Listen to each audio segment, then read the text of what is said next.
Winter, 1944.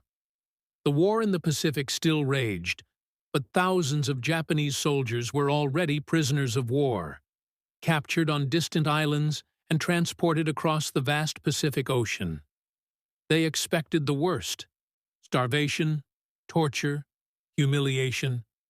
Instead, what they found on American soil shocked them to the core. When Japanese POWs arrived in the United States, many were sent to remote camps far from the coasts. One of them in Wisconsin, surrounded by snow-covered pine forests and quiet farmland.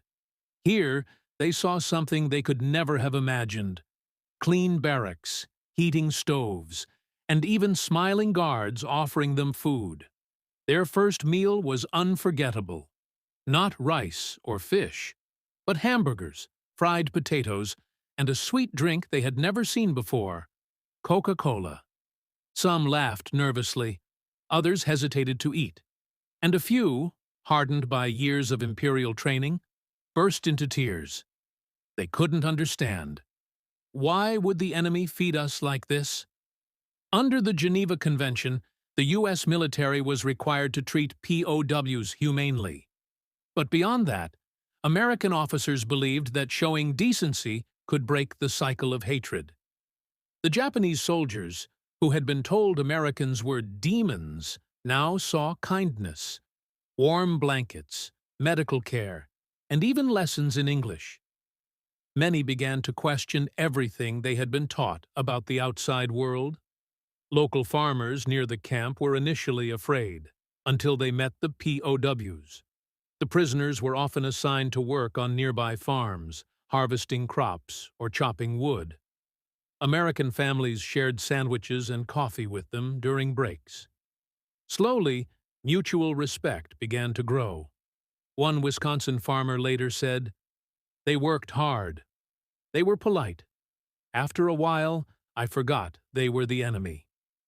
Through Red Cross channels, some POWs were allowed to send letters to Japan. Many wrote in disbelief, describing America's cleanliness, the abundance of food, and even baseball games between guards and prisoners. Their families could hardly believe such stories. When the war ended in 1945, many of these prisoners returned home changed forever. Some became teachers and translators. Others helped rebuild post-war Japan with new ideas of freedom and humanity. For them, the taste of that first hamburger and Coke in Wisconsin was not just a meal. It was a lesson that even in war, compassion can exist between enemies.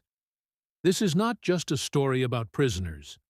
It's a story about humanity, discovered in the most unexpected place: an American POW camp in the heart of Wisconsin in the winter of 1944.